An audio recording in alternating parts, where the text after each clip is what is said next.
Hello दोस्तों, आज हम करने वाले हैं क्लास 10th का जो आपका बोर्ड का एग्जाम होने वाला है। उसका मैं लेके आया हूँ सोशल साइंस का इंपॉर्टेंट क्वेश्चन जो आपके एग्जाम्स के लिए वेरी इंपॉर्टेंट है। चलिए शुरू करते हैं सबसे पहले वाले क्वेश्चन से। पहला क्वेश्चन आपको क्या बोलता है, बोला गया है भारत में महिलाओं किसके बारे में, भारत में महिलाओं के सामाजिक जीवन पर प्रिंट संस्कृति का महत्वपूर्ण प्रभाव पड़ा। इस दावे का समर्थन करने के लिए साक्ष्य प्रदान करना है। भारत में जब प्रिंट आया, क्या आया प्रिंट, जहाँ पे किताबें पहले जहाँ पे हाथों से लिखी जाती थी, अब मशीनों के द्वारा प्रिंट होता था। ठीक है, यानी प्रिंटर द्वारा प्रिंट होता था।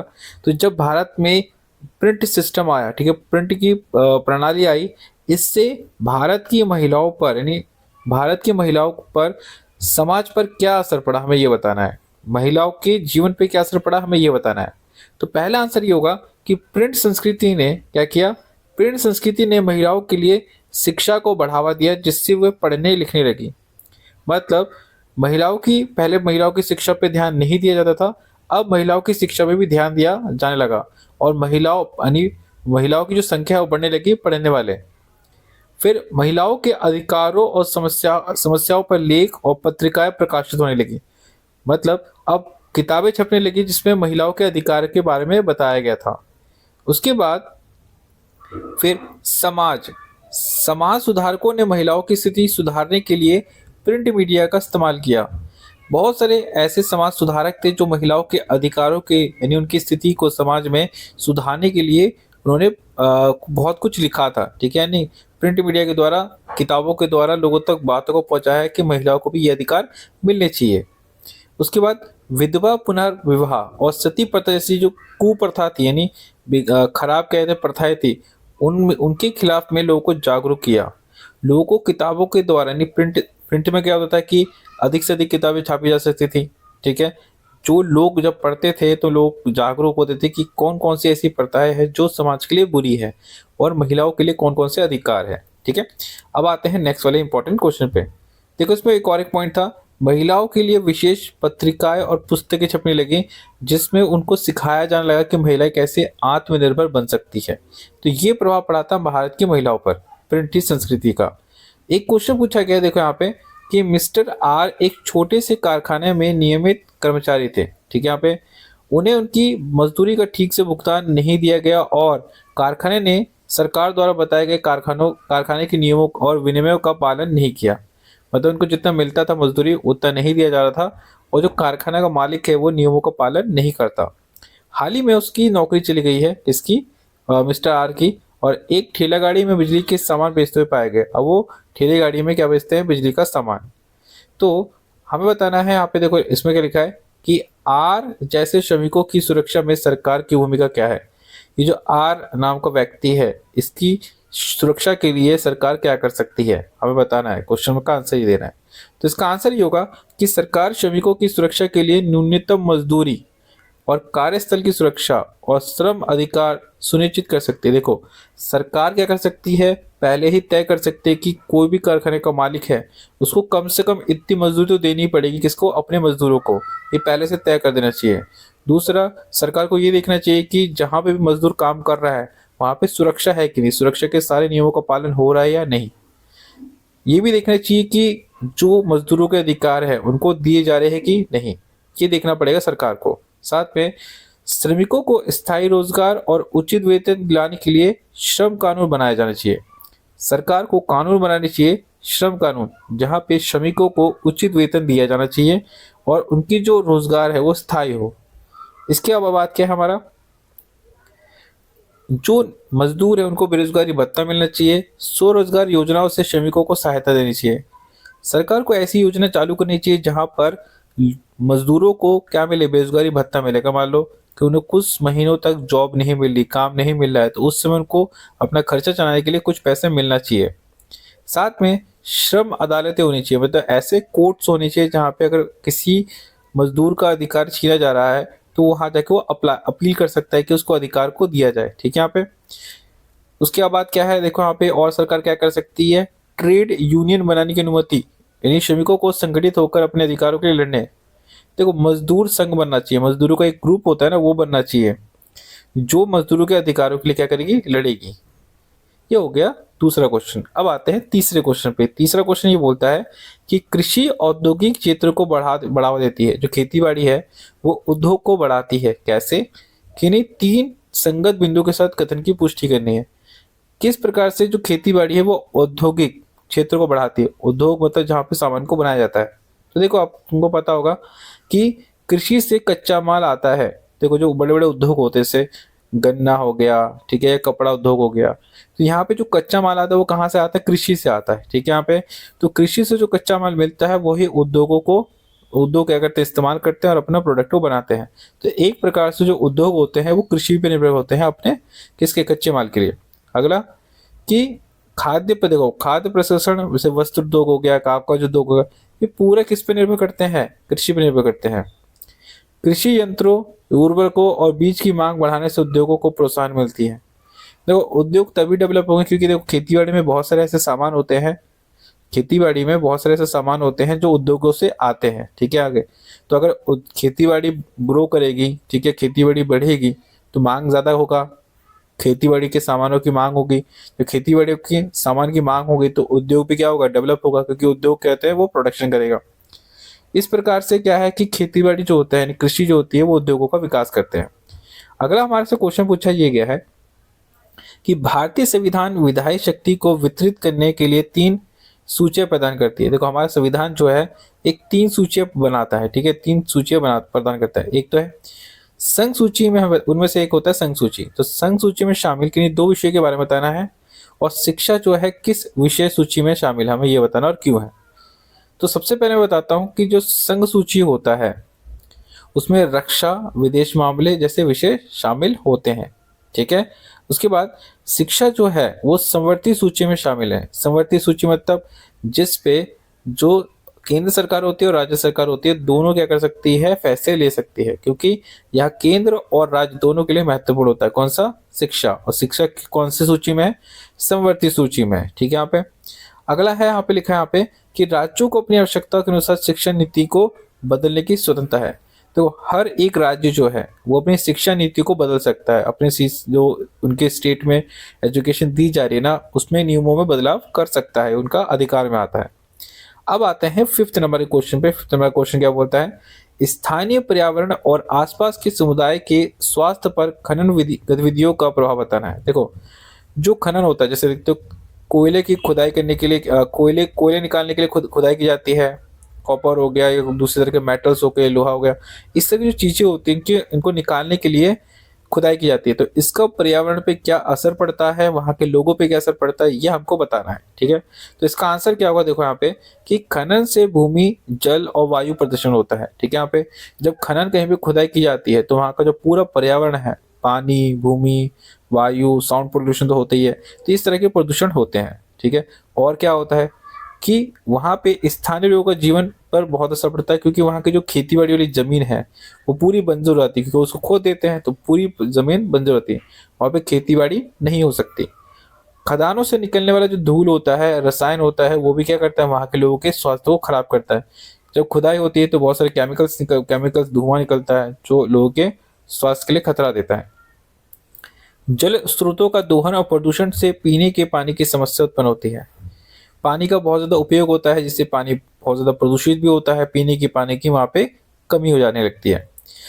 वन क्षेत्र क्या होता है? जो जंगल होता है वो भी खत्म हो जाते हैं, क्योंकि खुदाई होगी तो पूरा जंगल पूरा काटना पड़ता है, जिससे वहाँ पे जो रहने वाले जानवर है, जीव जंतु, उनको पे भी असर पड़ता है। तो ये होता है जब भी खनन होता है। अगला क्वेश्चन हमसे पूछा गया है, ध्यान से सुनिएगा, कि नेपोलियन का एक अधिक तर्कसंगत और कुशल प्रणाली बनाने वाले प्रशासन के रूप में आप मूल्यांकन कैसे करेंगे? नेपोलियन ने क्या किया? अपना जो नेपोलियन का राज कर रहा था, तो नेपोलियन ने शासन प्रणाली को अच्छा बनाने के लिए क्या क्या किया, हमें ये बताना एक तरह से। और उसने जो किया उसकी मूल्यांकन करना है कि उसने जो किया कितना सही किया, कितना गलत किया है। तो देखो यहाँ पे ध्यान दोगे, नेपोलियन ने प्रशासनिक व्यवस्था को सरल और प्रभावी बनाया। नेपोलियन ने क्या किया? जो पूरा शासन प्रणाली थी उसको एकदम सरल बनाया, यानी ईजी बनाया, जिसको आसानी से कंट्रोल किया जा सके, और प्रभावी बनाया जो काम का हो, ऐसा शासन प्रणाली उसने बनाया।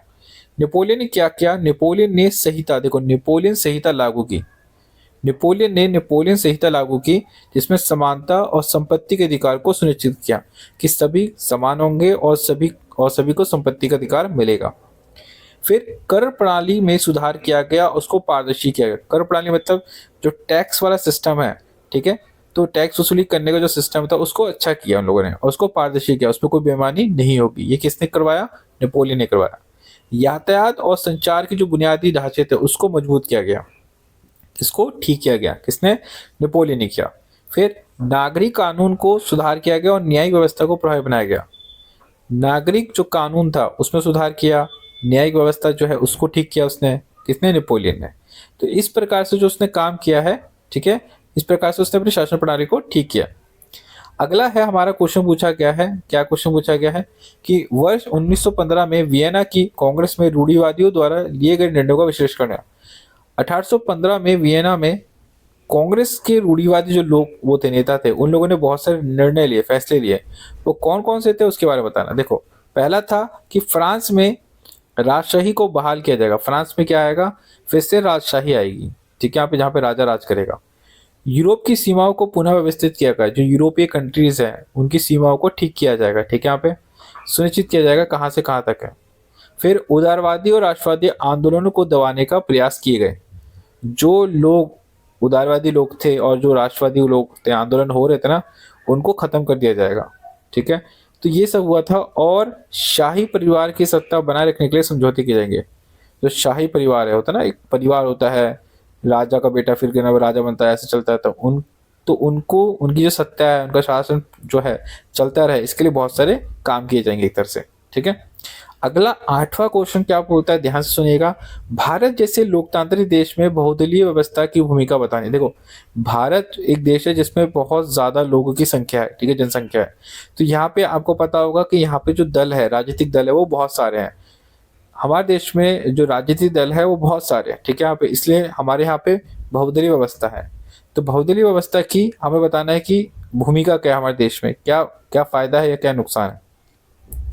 देखो, बहुदलीय प्रणाली जो है लोकतंत्र को अधिक प्रतिनिधित्व प्रदान करती है। देखो, हमारे भारत में क्या है, लोकतांत्रिक प्रणाली, हमारे यहाँ पे बहुदलीय प्रणाली है। भारत में बहुदलीय प्रणाली से क्या होता है कि देश में लोकतंत्र बना रहता है, जहाँ पे लोगों का राज है, सबको मौका मिल रहा है। तो बहुदलीय प्रणाली से फायदा ये होता है कि देश में लोकतंत्र बना रहता है। अगला कि विभिन्न विचारधाराओं और क्षेत्रों की भागीदारी सुनिश्चित की जाती है। देखो, जब बहुदलीय व्यवस्था होती है, बहुत सारे दल होते हैं, तो सभी तरह के विचारधारा वाले लोगों का या अलग अलग क्षेत्रों से आने वाले लोगों का, सबका शासन में क्या होता है, भागीदारी होती है। सबको भाग लेने का मौका मिलता है, किसी के साथ भेदभाव नहीं होता। सरकार के कामकाज पर संतुलन बनाए रखने में मदद मिलती है। बहुदलीय व्यवस्था होती है तो सरकार तो होती है, देखो, एक पक्ष तो सरकार में है ही है और विपक्ष में बहुत सारे लोग होते हैं। तो विपक्ष क्या होता है, सरकार पर दबाव दे पाती है कि वो काम करे और अलग अलग मुद्दों पर जनता को विकल्प प्रदान करता है। बहुदलीय व्यवस्था होने का फायदा ये होता है कि जब आप वोट देने जाते हो तो आपके पास बहुत सारे ऑप्शन होते हैं, जिनमें से किसी को आपको चुन सकते हो, ठीक है। यहाँ पे ये फायदा होता है बहुदलीय व्यवस्था का। इसके बाद आपसे 9 नंबर का क्वेश्चन ये पूछा गया है, राष्ट्रीय और क्षेत्र दलों के बीच में महत्वपूर्ण अंतर बताने हैं आपको कि राष्ट्रीय दल और क्षेत्र दल में क्या डिफरेंस है और एक क्षेत्रीय पार्टी के राष्ट्रीय दल बनने के लिए क्या आवश्यक दशाएं हैं, आपको ये बताना। देखो, राष्ट्रीय दल पूरे देश में काम करते हैं। जो राष्ट्रीय दल होते हैं वो पूरे देश में काम करते हैं, जबकि जो क्षेत्रीय दल होते हैं वो एक राज्य तक सीमित होते हैं। राष्ट्रीय दल मतलब क्या होता है, आपको हमारे जो देश में 28 स्टेट्स हैं, ठीक है, राज्य है।